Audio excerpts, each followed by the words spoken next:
इची skin treatment at home, यानी कि इची skin अगर आपकी है, स्किन में खुजली है, थोड़ी रेडनेस है या इरिटेशन है, तो उसका आप इलाज, उसका ट्रीटमेंट कैसे कर सकते हैं खुद से।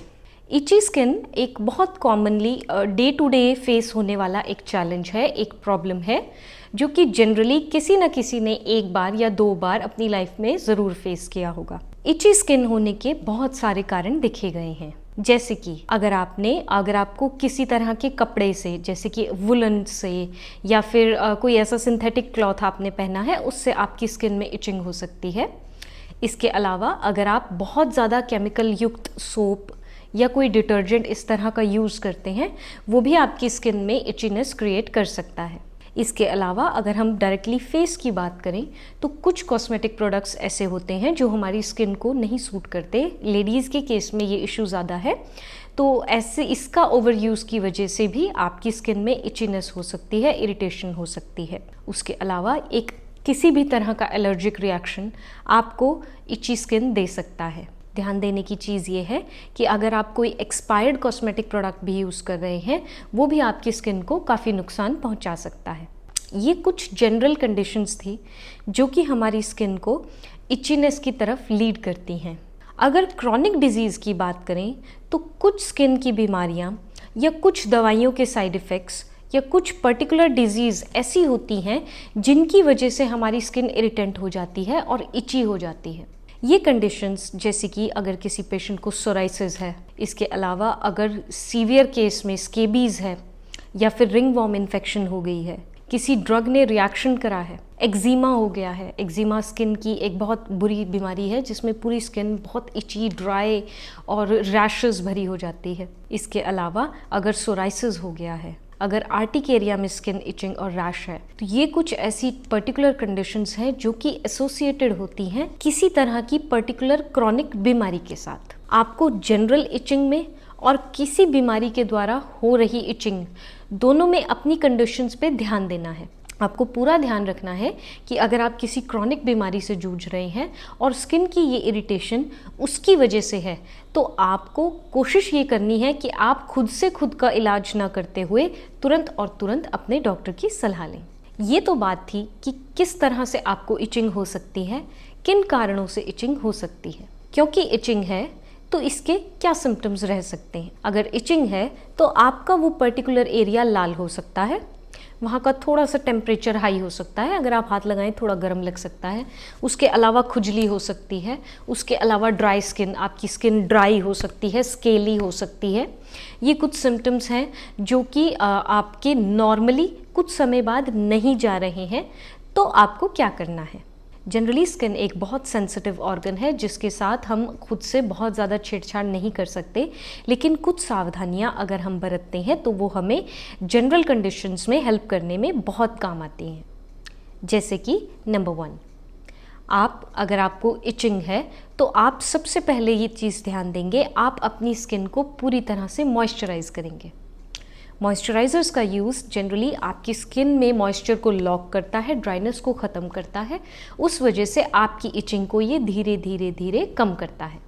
कोशिश करें जिस एरिया में आपको इचिंग हो रही है उस एरिया में आप कैलामाइन सॉल्यूशन लगाएं। ये सॉल्यूशंस जनरली अवेलेबल होते हैं और आप इन्हीं तरह के लोशन को लगाएं।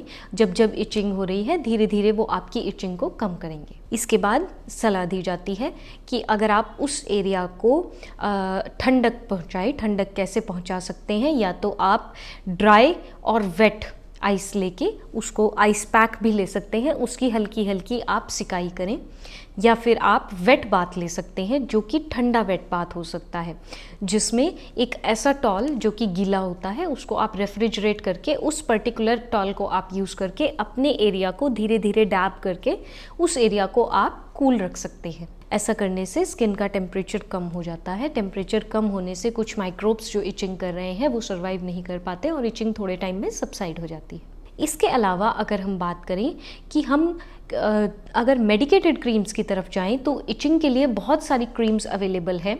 जनरली ट्राइमसिनोलॉन जैसे कि अवेलेबल है जो कि 0.1% से 0.025% के फॉर्मुलेशंस में, इतनी परसेंटेज में, इतनी कॉन्सेंट्रेशन में अवेलेबल हैं, जो कि आप अपनी स्किन में लगा सकते हैं। इसके अलावा अगर ड्रग्स की बात करें तो कॉर्टिकोस्टेरॉइड्स नाम के ड्रग इसमें डॉक्टर्स जनरली एडवाइस करते हैं, जिसमें कि मोस्ट कॉमनली जो दिया जाता है वो है बेक्लोमिटाजोन। और ये डॉक्टर आपकी कंडीशन को देख के, आपके सिम्टम्स को देख के, आपके बॉडी बिल्ड को देख के आपको प्रिस्क्राइब कर सकते हैं।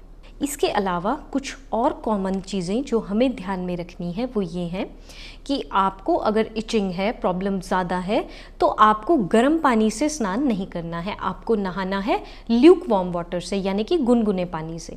गुनगुने पानी से अगर आप 5-10 मिनट का शावर लेते हैं या आप गुनगुने पानी से बाल्टी के थ्रू भी नहा रहे हैं तो वो आपकी इचिंग को धीरे धीरे सबसाइड करता है। इसके अलावा oatmeal composition bath, oatmeal composition में जनरली क्या होता है, ये एक ड्राई पाउडर टाइप चीज़ फॉर्मुलेशन है जो कि आप अपने नहाने के पानी में डाल सकते हैं और ओटमील बाथ आप ले सकते हैं। ये भी स्किन की इचिंग को कम करने में बहुत हद तक हेल्पफुल है। इसके अलावा आप कुछ चीज़ें जो ध्यान में रख सकते हैं वो क्या हैं।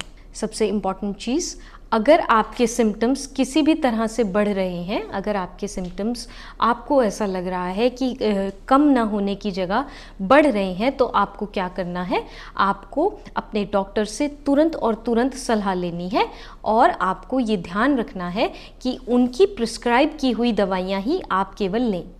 आप ध्यान रखें कि आप कपड़े जो हैं वो वुलन्स या सिंथेटिक मटेरियल के ना पहनते हुए लूज़ और कॉटन के कपड़े पहने, जो कि हेल्पफुल रहते हैं आपकी इचिंग को कंट्रोल करने के लिए।